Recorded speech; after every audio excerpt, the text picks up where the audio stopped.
Hi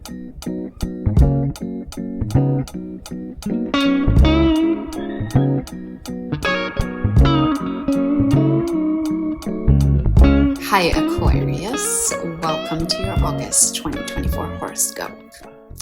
Let's jump right into it with one of the biggest aspects of the year.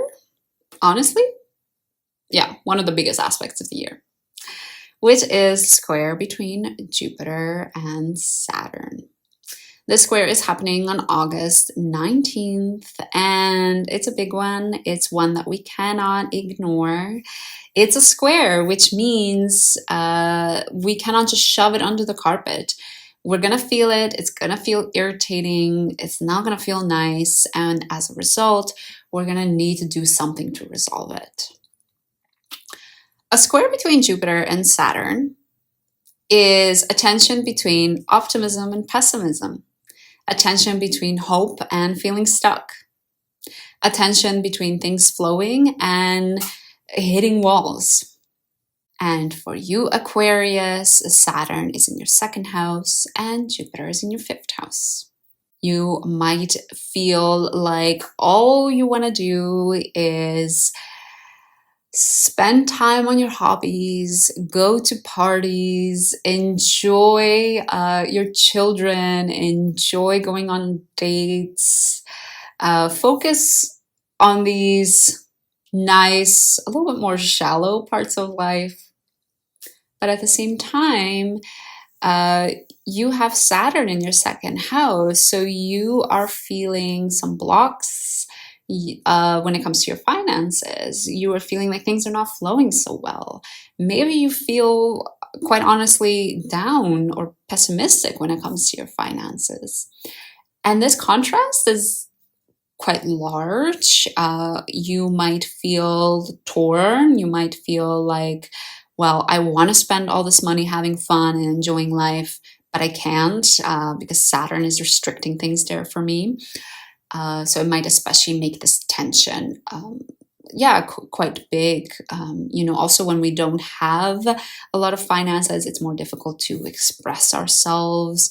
It's more difficult to show this more childish, playful side of ourselves as well.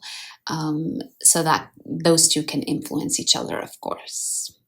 So this square is happening on August 19th. But let's talk about the whole week before, because honestly, we'll feel it build up the whole month, but I think August 14th is going to be the spark that really gets the fire going. On August 14th, we're going to have Mars conjunct Jupiter. The day after, on August 15th, Mars is going to square Saturn.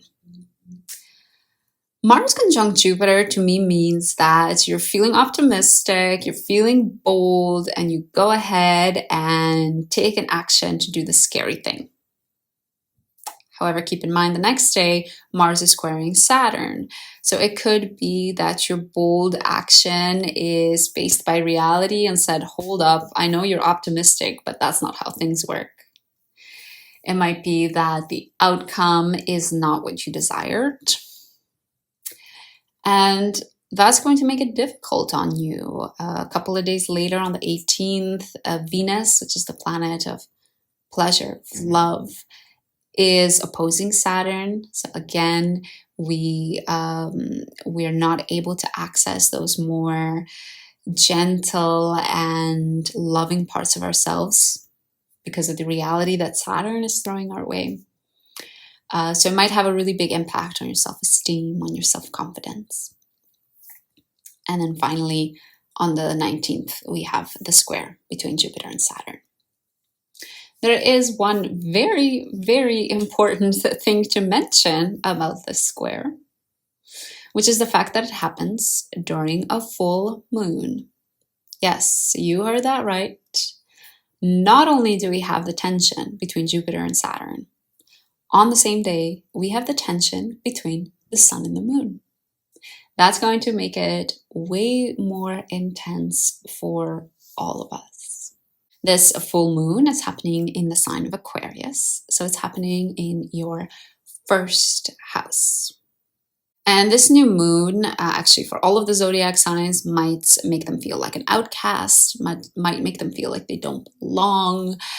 So there's something happening with this Jupiter and Saturn square that's making all of us feel, yeah, like we're alone, like nobody gets us, or like the challenges we're facing are really quite unique to ourselves. But honestly, that's really not true. All of us will be going through it in one way or another. So if you do have somebody that you trust, please don't be afraid to open up to them. You might find that when you share your struggles and they share theirs back, that this can help with dealing with this feeling of being an outcast. Let's talk about Venus some more. So I know we said on the 18th, Venus is opposing Saturn, but actually Venus has two more challenging aspects during the month of August. It has one at the beginning of the month when it squares Uranus, and one at the end of the month when it opposes Neptune. So honestly, Venus is not in the best position throughout all of August. So I think all of us are going to find it a bit difficult to get in touch with the pleasures of being a human, with the more gentle, peaceful sides of ourselves. I think we're going to find it difficult to express our love for others and for ourselves. So at the beginning of the month, when Venus squares Uranus, Uranus is in your fourth house. So there might be some sudden, unexpected news or changes coming from your family that is making it difficult for you to feel peaceful, to feel loving, to feel gentle and harmonious, to feel confident in yourself. And then at the end of the month, when Venus opposes Neptune, you again have trouble getting in touch with those feelings. But this time, the cause of that is the fact that you are shedding some ideals that you had about your finances that are no longer true. Remember that the Jupiter and Saturn square was highlighting your finances for you. So there was most likely something that you learned with that square about what it means to support yourself, about what it means to be financially stable, financially responsible. And as a result, at the end of the month, you're shedding some of those things that you realized were not true, were not grounded on anything, the ideals that were unrealistic. And while that shedding is happening, again, you are finding it quite difficult to feel harmonious and peaceful and gentle. And yeah, you're just finding it difficult to get in touch with these Venusian qualities. But all right, I promise we're going to close off this horoscope with a positive aspect. Let's have a chat about the new moon in August. The new moon in August is happening on August 4th, and it's happening in the sign of Leo, which for you, Aquarius, is your 7th house. So there is some sort of new beginning when it comes to your relationship. Maybe you start a relationship, or maybe you just incorporate some sort of new dynamic or habit with your partner. So that's really nice, and I hope you enjoy it. You might feel like you're really getting recognition and really feeling like you belong in your partnership, which is, yeah, an amazing feeling to have. Keep in mind, one word of caution is that both Mars and Jupiter are in the sign of Gemini during this new moon. They are building up towards that conjunction. Jupiter and Saturn are also building up towards their square. So honestly, just keep in mind not to overextend yourself with this optimism, with both Mars and Jupiter in the sign of Gemini, which can talk a lot, it can do a lot. Be careful not to sign up for 500 gajillion things. Be careful not to start 500 new habits with your partner. Sometimes less is more, especially when we're talking about such heavy-hitting planets in the sign of Gemini.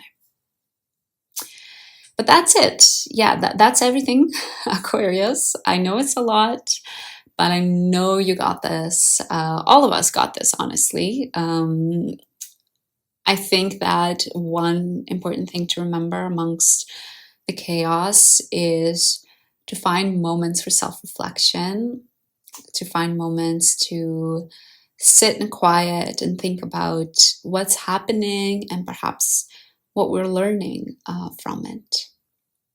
You know, the planets or the universe, whatever you want to call it, is not giving us these challenges as a way to sort of laugh at us or humiliate at us or have some entertainment. So I do really hope that you're able to reflect and to see how you can turn the challenge into an opportunity. Don't forget, Aquarius, when we reach 1,000 subscribers, I'm giving away one free reading. So make sure you hit that subscribe button. Thanks for joining me. Enjoy August, if it's possible.